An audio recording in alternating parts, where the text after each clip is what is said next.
Hello guys, हम पढ़ने वाले इंटर क्लास फिजिक्स एनसीईआरटी का एक आईएमपी डेरिवेशन जिसका नाम है गॉस के नियम के अनुप्रयोग से एक लिया गया क्या एक डेरिवेशन है। क्वेश्चन है कि अनंत विस्तार वाली समतल आवेशित प्लेट या चादर पर वैद्युत क्षेत्र की तीव्रता का व्यंजक ज्ञात कीजिए। तो यह लगभग हर साल के साल पूछा जाता है। देखिए 2012 से 20 तक लगातार पूछा गया है। तो काफ़ी आईएमपी डेरिवेशन होने वाला फॉर बोर्ड एग्ज़ाम 2022 के लिए। तो चलिए वीडियो को स्टार्ट करते हैं। तो इसको समझने के लिए पहला इसका एक चित्र समझिए जो हमने पहले बना रखा है। देखिए चित्र क्या है। एक क्या है, ये एक अनंत विस्तार की समतल आवेशित प्लेट या चादर है। देखिए अनंत विस्तार की है। अनंत विस्तार का मतलब है कि इस चादर की ना हमें लंबाई पता ना चौड़ाई पता, तो ये अनंत विस्तार की हो गई है। जिसकी हमें लेंथ वेंथ नहीं पता होती है उसको कहते हैं। तो माना ABCD क्या है, एक अनंत विस्तार की आवेशित प्लेट है जिस पर ये धनावेश एक समान रूप से वितरित है। ये जो प्लस की आवेश है समान रूप से क्या इस पर वितरित है। अब इसमें दो गॉसियन पृष्ठ हैं r दूरी पर, एक ये है P1 एक है P2। तो देखिए इसकी हिंदी इस चित्र को देख के लिखी जाएगी। और यहाँ पे एक छोटा सा अवयव एक DA है। छोटा सा अवयव क्या है, DA है, जिस पर हमें वैद्युत क्षेत्र की तीव्रता ज्ञात करनी है। तो देखें इसकी हिंदी कैसे लिखेंगे। माना अनंत विस्तार के समतल आवेशित प्लेट या चादर है जिस पर ये प्लस की आवेश एक समान रूप से वितरित है।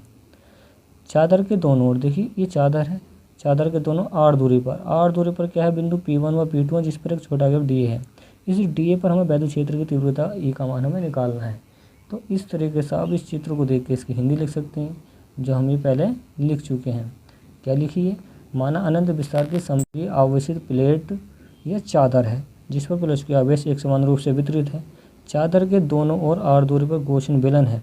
देखिए चादर के दोनों ओर r दूरी पर क्या है, गॉसियन बेलन है P1 व P2 जिन पर एक छोटा अवयव है। यहाँ पे एक छोटा अवयव है और यहाँ पे क्या है, एक छोटा अवयव है जिस पर हमें वैद्युत क्षेत्र की तीव्रता ज्ञात करनी है। तो इस पर हमें वैद्युत क्षेत्र की तीव्रता ज्ञात करनी है किस पे, इस अवयव DA पे।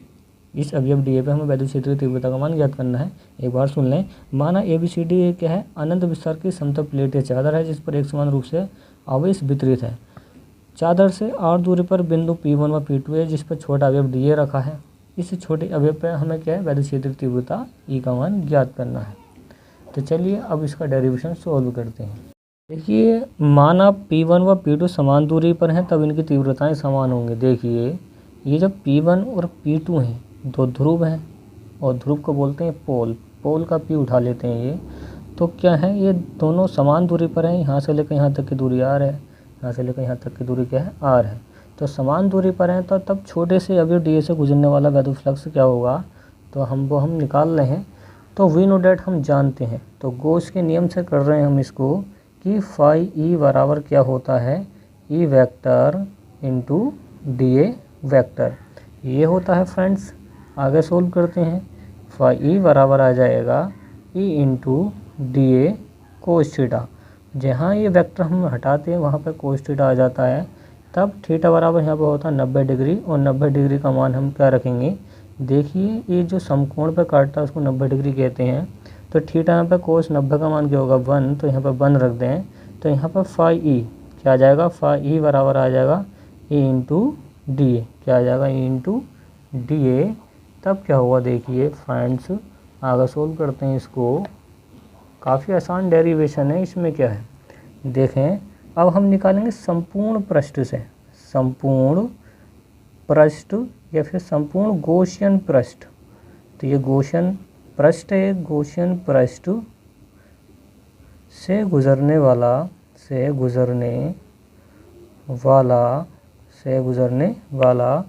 वैद्युत फ्लक्स क्या होगा, वैद्युत फ्लक्स।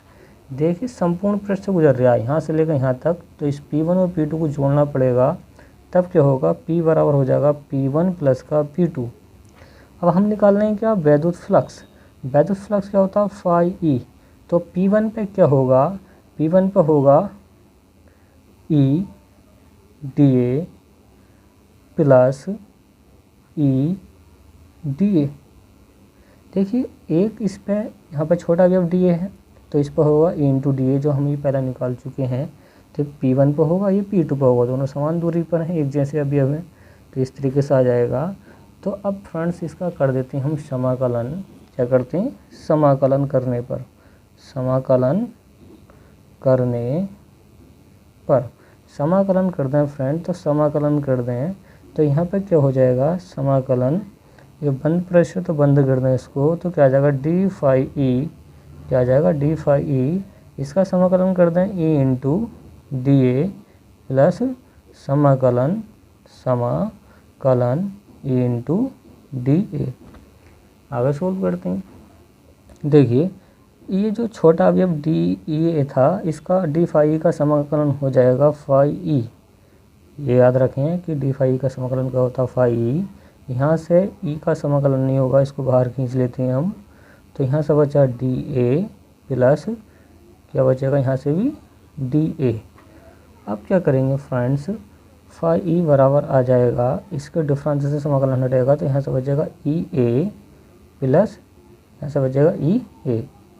ऐसे याद रख लें, इसके डिफरेंस से डी से ही समाकलन का मार्क हट जाएगा। तो आगे सोल्व करें, देखिए तो यहाँ पर आ जाएगा फाई ई बराबर आ जाएगा एक ई ए और एक ई ए कितने हो गए? 2 ई ए। क्या हो जाएगा? 2 ई ए।